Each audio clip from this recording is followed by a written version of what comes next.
Assalamualaikum warahmatullahi wabarakatuh.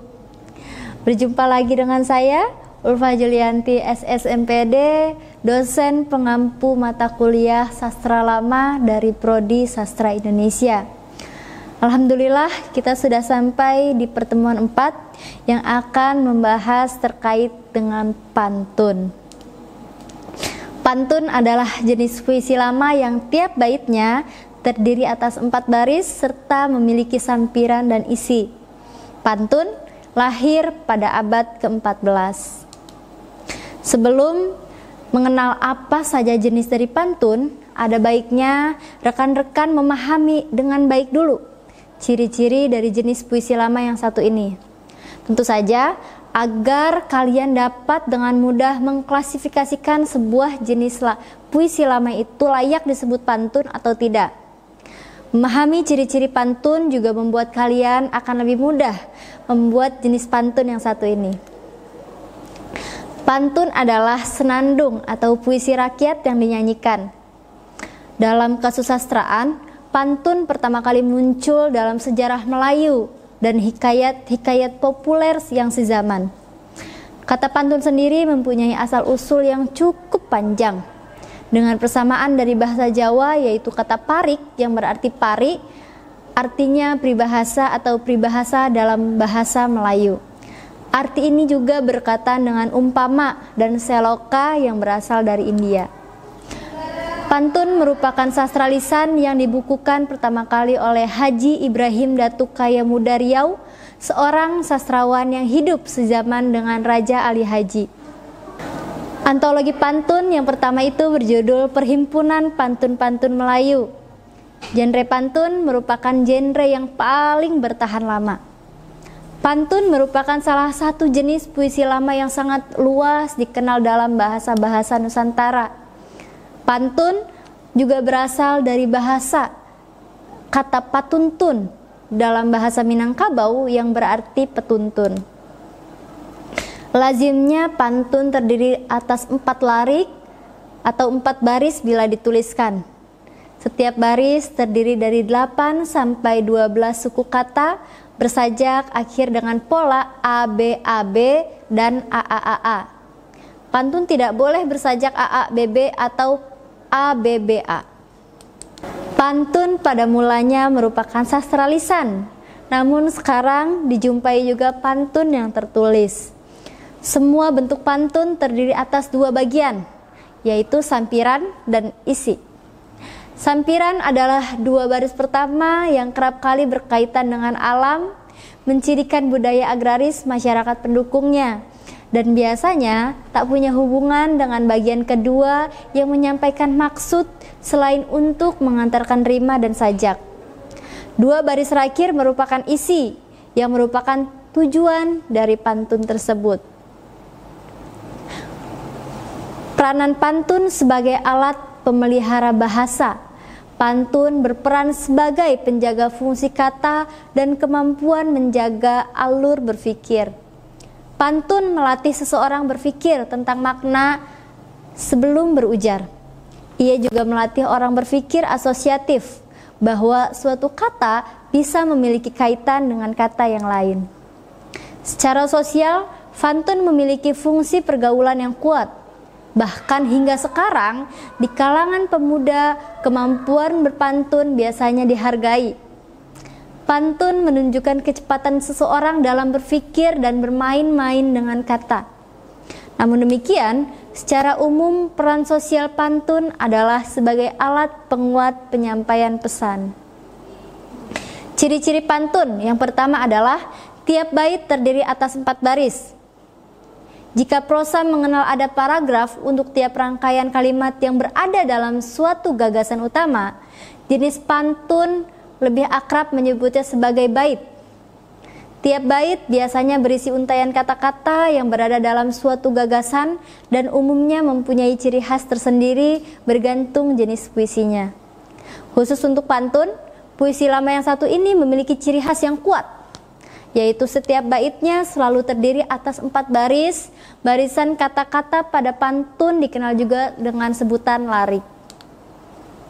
Yang kedua, 8-12 suku kata di tiap baris. Mulanya pantun cenderung tidak dituliskan, melainkan disampaikan secara lisan. Karena itulah, tiap baris pada pantun dibuat sesingkat mungkin, namun tetap padat dan berisi.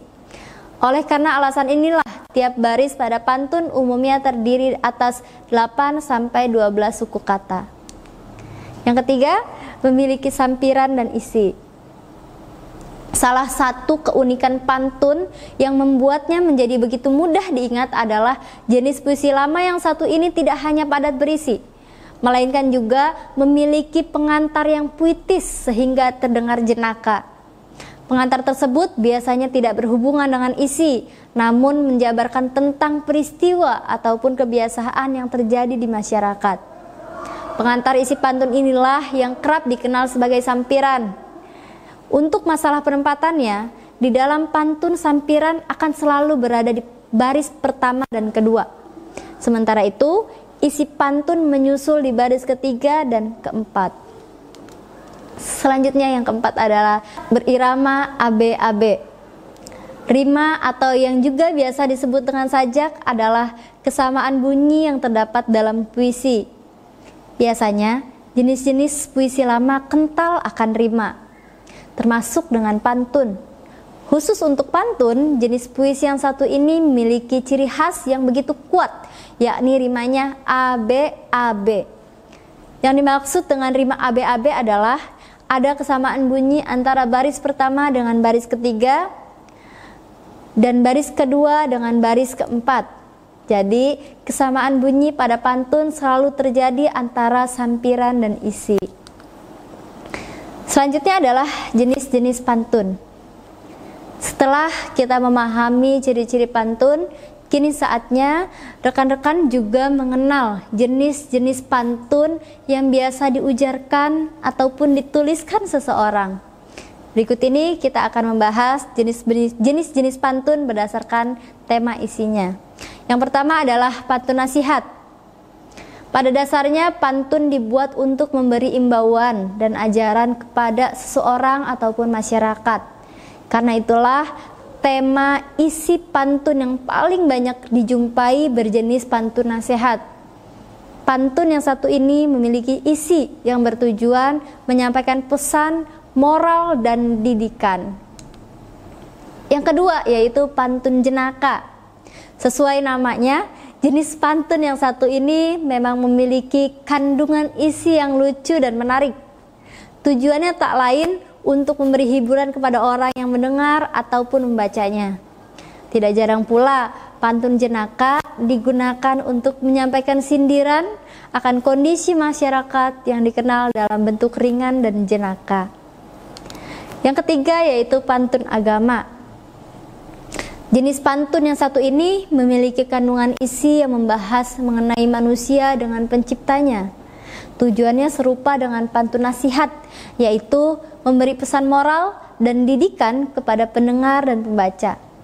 Akan tetapi, tema di pantun agama lebih spesifik karena memegang nilai-nilai dan prinsip agama tertentu. Yang keempat yaitu pantun teka-teki. Jenis pantun yang satu ini selalu memiliki ciri khas khusus di bagian isinya, yakni diakhiri dengan pertanyaan pada larik terakhir. Tujuan dari pantun ini umumnya untuk hiburan dan mengakrabkan kebersamaan. Yang kelima yaitu pantun berkasih-kasihan.